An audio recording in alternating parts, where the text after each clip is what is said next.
All right, the season goes on, postseason now. Just your thoughts heading into the next phase of the year. Yeah, we're really excited, in terms of the opportunity, given the invitation to play in the CBI. Our guys are fired up about it, as we are as a program.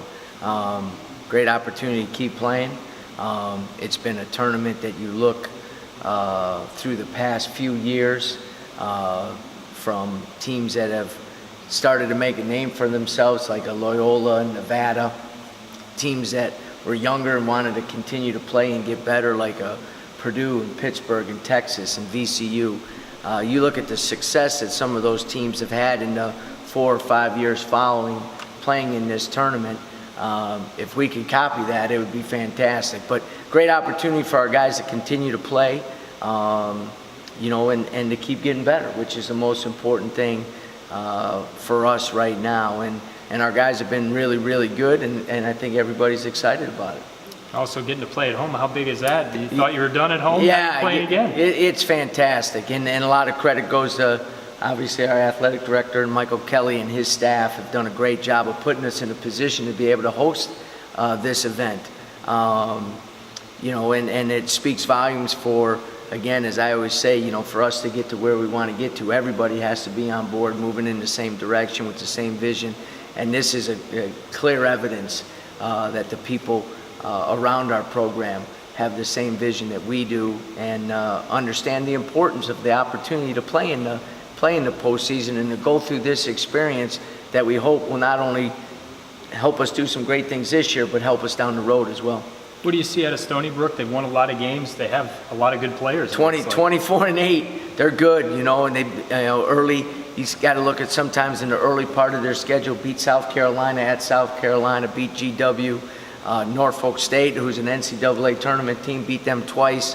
Had some very, very good wins. And going into the last week of the season, they were in the hunt for the #1 seed. They got upset in the first round of their league tournament, but very, very talented team, very athletic team. With guys that can score inside and score outside. They're good, and they're one of the best defensive teams in the country. Their defensive numbers are off the charts, so we're going to have to do a great job on our offense. And they put you in a tough spot in terms of the stretch foremen that can really shoot, and they'll post up their guards as well. So similar to some of the teams that we faced and the challenges that we faced over the last 2.5 months. Just in terms of playing a team that you haven't faced before, how refreshing is it to go up against someone you haven't been scouting all year? Yeah, it wasn't as refreshing at 4 a.m. watching film today, but it is good, and our guys are excited about it too, because you do go through, since the first week of January, the grind of you're not running anything that the other team hasn't seen or doesn't know, and neither are they, and so it can become, as I always say, a little bit of a rock fight,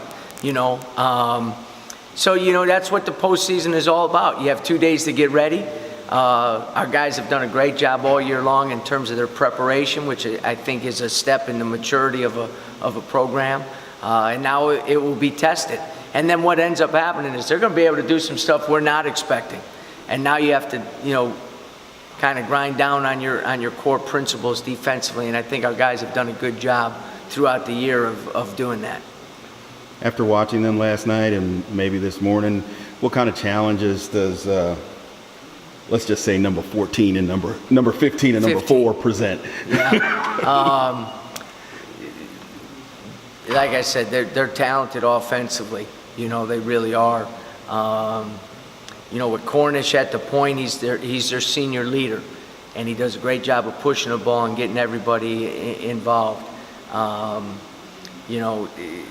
They'll stretch you and shoot threes, and they'll post up their guards, and they're all 4 guys outside of the point guard can score inside and score outside. Very similar in a lot of ways to the SMU team that we just faced. They'll stretch the court and really put you in some difficult situations. So we're going to have to do a good job of keeping the ball in front of us. Our transition defense is going to have to be better than it has been the last 2 games. I think with Q feeling a little better and with David finally 100% now, I think that will help us be able to play defense, especially in the full court, like we have been throughout the year, but haven't been able to last month. Not to get into specific finances or anything, but there's a pretty steep buy-in into this tournament. Was there ever any doubt in your mind that this was going to get done?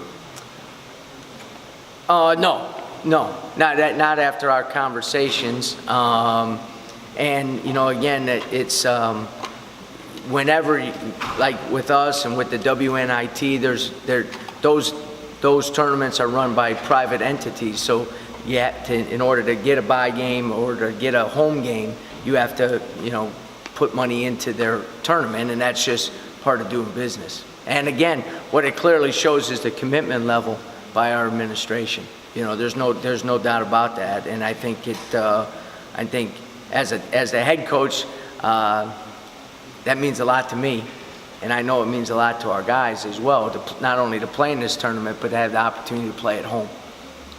Looking back at the postseason awards for the conference, I mean, how nice was it to see, you know, your guys get recognized like they were, and, you know, you guys reached some milestones? Yeah, I mean, when you look at it, unbelievable what we were able to accomplish with the postseason accolades. There's no doubt about it. And, you know, we talked about since day one, a little less than 2 years ago when we got the job, one of our number one key objectives was to recruit and develop. And when you look at what our staff has done in terms of recruiting and developing, in 2 recruiting classes, we have 2 members of the all-freshman team, we have 2 members of the all-conference team, we have the defensive player of the year and the freshman of the year. Our guys, our players get a ton of credit for the work they put in, but my staff has done a tremendous job of recruiting and developing, and it never stops.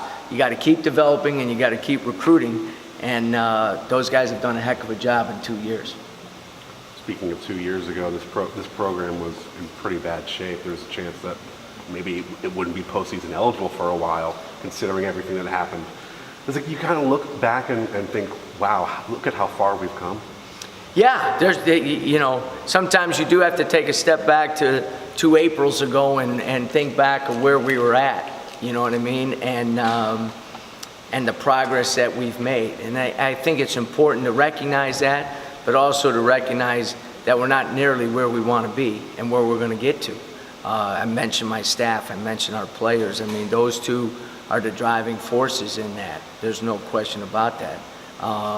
And to get to the point where we're at right now, and to do it with the type of guys that we're doing it with, is it's rewarding. There's no doubt about it. And at the same time, it's really important that everybody knows that our guys aren't satisfied at all. And we want to finish this year out strong, but we got an important spring and summer coming up too. You know, because for us to take another step, it's the hardest step to make. To go from good to being really, really good. And but I think this opportunity here is kind of the first step of that. To have that experience, to go through this experience is only going to help us down the road.